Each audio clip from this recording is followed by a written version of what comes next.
अगर इम्तियाज जलील 50 लाख रुपए का अगर लोन लेता है और वो लोन डिफॉल्ट करता है तो बैंकों को ये इख्तियार है कि मेरा नाम, मेरे गारंटर का नाम, मैं जो प्रॉपर्टी मॉर्गेज कर रहा हूं उसका एडवर्टाइजमेंट अखबार के जरिए वो देकर मेरी प्रॉपर्टी सीज करते हैं और मुझे बदनाम करते हैं मैं 50 लाख रुपए का लोन लिया हूं। लेकिन अगर कोई किसी ने 5,000 करोड़ रुपए का लोन लिया है, किसी ने 50,000 करोड़ रुपए का लोन लिया है, जिसको आप बड़ी आसानी के साथ हर रोज माफ करते जा रहे हैं, पिछले 4 सालों के अंदर आपने कितना पैसा राइट ऑफ किया है? और ये मैं नहीं बता रहा हूं अध्यक्ष महोदय, ये जवाब कल फाइनेंस मिनिस्टर ने क्वेश्चन आवर के अंदर बताया है। तो सुनिए, उसके अंदर पिछले 4 साल के अंदर कितना पैसा 8,48,186 करोड़ रुपीस का लोन राइट ऑफ किया गया है। और जब हम इनसे पूछ रहे हैं कि किसका पैसा ये आपने राइट ऑफ किए हैं, तो जवाब सुनिएगा अध्यक्ष महोदय, आपको भी हैरानी होगी जो जवाब फाइनेंस मिनिस्टर मैडम ने दिए हैं। उसमें लिखा है, RBI has informed that under the provisions of Section 45E of the Reserve Bank of India Act 1934, RBI is prohibited from disclosing borrower-wise credit information.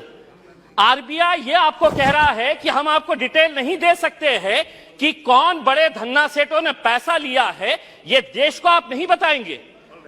आखिर ये पैसा 8,48,186 करोड़ रुपीस आपने राइट ऑफ किए हैं। इसका जवाब आप दीजिएगा कि मेरे लिए कानून अलग कैसा हो सकता है, और जिन्होंने धन्ना सेठों ने पैसा लेकर कोई लंदन भाग गया है, कोई सिंगापुर भाग गया है, उनका नाम भी RBI नहीं बताएगी हमारे को। दूसरा ये है कि मैं अभी सुन रहा था जगदम्बिका पाल साहब को। पाल साहब सुनिए, आप किसानों के बारे में कह रहे थे। मैं जिस क्षेत्र से आता हूं, देश का एक छोटा सा एक शहर है, उस क्षेत्र के अंदर महाराष्ट्र के अंदर मराठवाड़ा एक छोटा सा क्षेत्र है।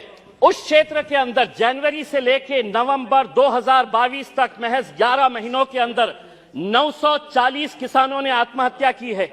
मैं देश की बात नहीं कर रहा हूं, मैं सिर्फ मराठवाड़ा एक जो देश का एक छोटा सा हिस्सा है, कहीं ना कहीं आपकी कुछ नीतियां गलत हो रही है अध्यक्ष महोदय, कहीं ना कहीं आपकी नीतियां गलत हो रही है। वरना इन किसानों की मौत को आपने सिर्फ एक आंकड़ा बनाकर रख दिए है। 940 किसान अगर सिर्फ एक क्षेत्र से मर रहे हैं और ये कहते हैं कि नहीं हमने किसानों के लिए इतना किया है, तो क्या वजह है कि आज किसान अपनी जान दे रहा है?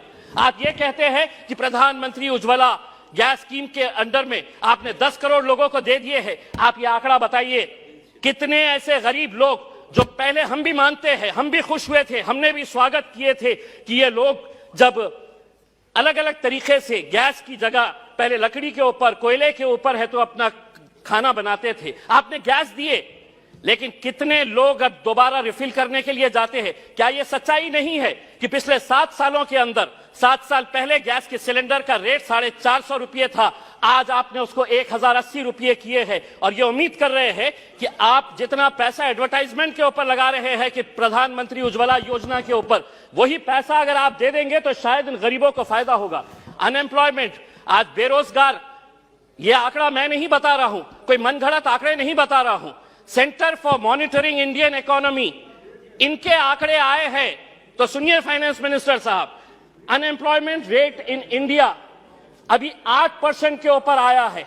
3 महीने का सबसे ज्यादा का आंकड़ा जो है वो अभी आया है। अध्यक्ष महोदय, हो सकता है आपके पास भी एक EPS 95 की एक स्कीम है। बुजुर्ग लोग, ऐसे बूढ़े लोग, और मैं फाइनेंस मिनिस्टर साहब को यह बताना चाहता हूं कि इनके पास भी सर 65 लाख ऐसे पेंशनर्स हैं जिनको पेंशन कितनी दी जा रही है? 250 रुपये, 500 रुपये। फाइनेंस मिनिस्टर साहब से मैं इसलिए मुखातिब हो रहा हूं कि ये मेरे शहर से आते हैं। अगर देश के फाइनेंस मिनिस्टर साहब, मैं आपको कहता हूं, लीजिए एक नाम भी नोट करिएगा, सुलोचना गडप्पा, 70 साल की महिला है, औरंगाबाद में रहती है। सुलोचना गडप्पा, फाइनेंस मिनिस्टर साहब नोट करिए, आप औरंगाबाद शहर से ही आते हैं। उसको कितनी पेंशन दी जाती है? 250 रुपये।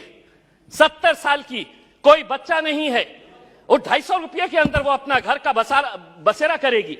मेरा यह कहना है कि पेंशन स्कीम के अंदर आपके पास कितना पैसा है, वो पैसे से EPS 95 के पिछले कई सालों से, और हर MP को इन लोगों ने खून से अपना लेटर लिखकर आपको निवेदन दिया है कि हमारे लिए कुछ तो भी करिएगा करके। आपके पास भी दिए हैं, आपकी भी फोटो छपी थी उसमें। दूसरा यह है कि आप ईएमआई के रेट्स तो बढ़ा रहे हैं, होम लोन का रेट बढ़ गया, व्हीकल लोन का रेट बढ़ गया, आप एफडी का रेट क्यों नहीं बढ़ा रहे हैं? क्या वजह है कि आप ये रेट्स के अंदर तो बड़ी आसानी के साथ फैसला ले लेते हैं, लेकिन एफडी का रेट जब बढ़ाने की बात आती है तो आप इसके अंदर कोई फैसला नहीं लेते हैं। आप एजुकेशन के लिए पैसा मांग रहे हैं। मैं ये कहना चाहता हूं अध्यक्ष महोदय, अगर स्कूल में टीचर नहीं, कॉलेज में लेक्चरर नहीं और अगर अस्पताल के अंदर डॉक्टर नहीं तो वो इमारतें किसी काम की नहीं है। अगर वहां पर अगर आपके पास फैकल्टीज नहीं है, और ये भी मैं मनगढ़ंत नहीं बता रहा हूं, आप ही ने जवाब दिया है, सरकार ने लिखित में जवाब दिया है, यूनिवर्सिटीज के अंदर, सेंट्रल यूनिवर्सिटीज के अंदर प्रोफेसर्स कितनी, अध्यक्ष महोदय, प्रोफेसर्स की कितनी वैकेंसी है? 6180 प्रोफेसर्स की वैकेंसीज है। आईआईटीज और आईआईएम्स, बहुत सारे बीजेपी के हमारे सदस्यों ने कहा कि देखिए हमारे राज्य के अंदर हम कितने आईआईटीज और आईआईएम्स बना रहे हैं। इमारत बनाने से तालीम नहीं पहुंचाई जा सकती है, उसके लिए आपको लेक्चरर्स की जरूरत रहेगी। आईआईटीज के अंदर 4502 लेक्चरर्स प्रोफेसर्स की वैकेंसीज है, आईआईएम्स के अंदर 493 वैकेंसीज है। दूसरा यह है, एक बहुत अहम सवाल, 2015 के अंदर आपने प्रधानमंत्री आवास योजना शुरू की, हमने स्वागत किया, पूरे देश ने स्वागत किया कि हर बेघर को घर मिलने वाला है। और प्रधानमंत्री साहब का एक भाषण भी है जिसमें उन्होंने खुद ने कहा है, यूट्यूब के ऊपर आप भी देख सकते हैं, कि 2022 तक हम हर बेघर को घर देंगे।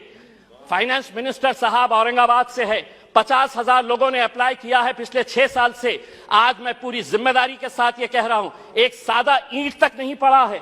बिल्डिंग बनाने की तो बात छोड़िएगा आप, सादा ईंट नहीं पड़ा। अध्यक्ष महोदय सिर्फ एक मिनट, एक सादी ईंट तक नहीं पड़ी है। दूसरा ये है अध्यक्ष महोदय,